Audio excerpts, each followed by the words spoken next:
सब अभी शिवरात्रि के बारे में बहुत कुछ सुन रहे थे। कैसा लगा?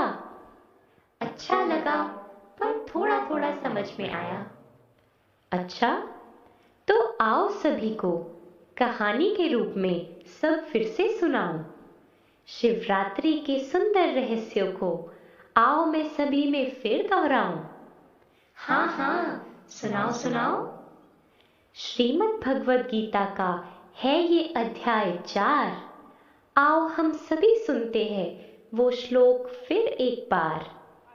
यदा यदा हि धर्मस्य ग्लानिर्भवति भारत अभ्युत्थानम् अधर्मस्य तदात्मानं सृजाम्यहम् परित्राणाय साधूनां विनाशाय च दुष्कृतां धर्म संस्थापनार्थाय संभवामि युगे युगे। सुना आप सबने? सुना तो, पर पूरा समझ नहीं आया। परमात्म है ये महावाक्य कि आता हूं मैं सृष्टि चक्र में एक ही बार, जब अति दुख के पहाड़ है गिरते और लाचारों पर होता है अत्याचार।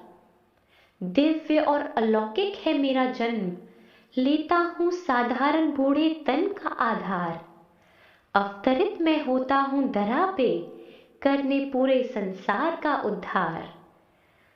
अति दुख का समय तो अभी ही चल रहा है, तो क्या परमात्म अवतरण हो चुका है? हाँ, हो चुका है। सभी ध्यान से सुनो ये कहानी। थी वो 1936 की एक मंगल घड़ी। धरती पर उतरा सितारा एक रूहानी। दूर देश का रहने वाला आया देश पराए, अपना परिचय देना पड़ा उसे अपनी ही जुबानी। सिंध हैदराबाद के एक व्यापारी दादा लेखराज से हुई ये गाथा शुरू। नारायण के थे जो पक्के भक्त, 12 किए थे उन्होंने गुरु। 12 गुरु, ये तो कमाल है। आगे सुनाओ। सत्संग में बैठे हुए दादा लेखराज अचानक उठकर कमरे में हुए सवार। परमात्मा ने देह में किया प्रवेश और बहुत से कराए उन्हें दिव्य साक्षात्कार।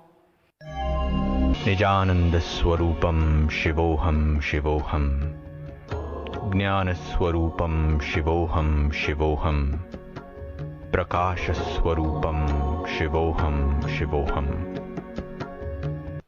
इसका मतलब? परम ज्योति ने दादा के तन में प्रवेश कर कहा, मैं आनंद स्वरूप हूं, मैं निराकार परमात्मा शिव हूं, ज्ञान का सागर हूं, मैं प्रकाश स्वरूप हूं। फिर एक और साक्षात्कार देखा। एक और साक्षात्कार? क्या देखा? ऊपर से सितारे मिसल आत्माएं जमीन पर आती है। नीचे शरीर में प्रवेश करते ही कोई देवी तो कोई देवता बन जाती है। फिर विष्णु चतुर्भुज का हुआ एक और दिव्य साक्षात्कार। कहा, अहम विष्णु चतुर्भुजम तत्त्वम, मैं विष्णु चतुर्भुज हूं, तुम भी वही हो। मेरा एक प्रश्न है, एक साधारण मनुष्य नारायण कैसे बन सकता है? क्या ये संभव है?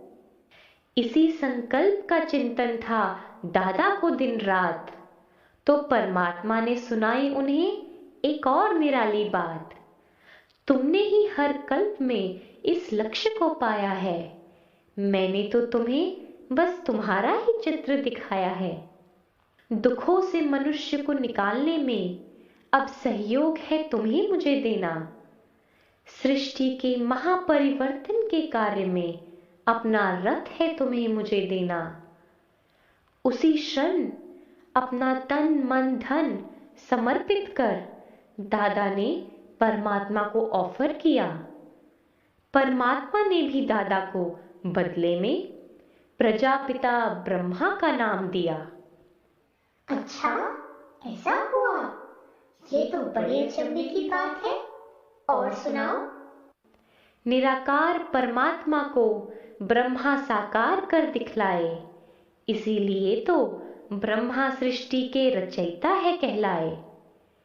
संसार की सभी आत्माओं को अपने परम पिता से मिलाने ब्रह्मा ही शिव के भागीरथ है कहलाए। अरे वाह, ये तो बहुत कमाल का रहस्य बताया आपने। क्या इसीलिए शिव और शंकर की सवारी बैल पर दिखाते हैं? शिव और शंकर नहीं है एक, शिव है पिता और शिव के बच्चे हैं अनेक। शंकर है परमात्मा की रचना, हमेशा शिव को याद है करता। आखिर शंकर भी तो हमारे जैसा मनुष्य तन धारण है करता। ये तो हमने पहली बार सुना। आज तक तो हम शिवरात्रि पर शंकर के मंदिर जाते थे। ब्रह्मा देवताय नमः, विष्णु देवताय नमः, शंकर देवताय नमः। परंतु शिव के लिए कहा जाता है शिव परमात्माय नमः। तो इससे क्या सिद्ध होता है कि शिव ही ब्रह्मा विष्णु शंकर का पिता है। शिवलिंग हमेशा मंदिर के बीच में स्थापन होता है, चारों तरफ उनके देवी देवता है दिखाए जाते। शिवलिंग की प्रवेशता भी मंदिर की चोटी से होती है और देवी देवताओं की मूर्तियां हमेशा द्वार से हिलाते। हाँ, ऐसा देखा तो था, पर कभी सोचा नहीं ऐसा क्यों होता है। ऐसा इसीलिए होता है क्योंकि फैमिली के हेड को हमेशा बीच में बिठाया जाता है और क्योंकि परमात्मा शिव ऊपर परम धाम से आते हैं, इसीलिए शिवलिंग को भी मंदिर की छत से लाया जाता है। वाह वाह, अब सब समझ आ गया। शिव ही है जो हम सब के पिता है, हम सबका बड़ा है, हम सब उन्हीं के बच्चे हैं। समझा? तो फिर आओ हम सभी मिलकर अपने पिता का अवतरण दिवस धूमधाम से मनाएं। शिव अवतरण के पावन पर्व पर सच्चे दिल से शिवरात्रि हम मनाएं। सच्ची शिवरात्रि है मनाएं, सच्ची शिवरात्रि है मनाएं।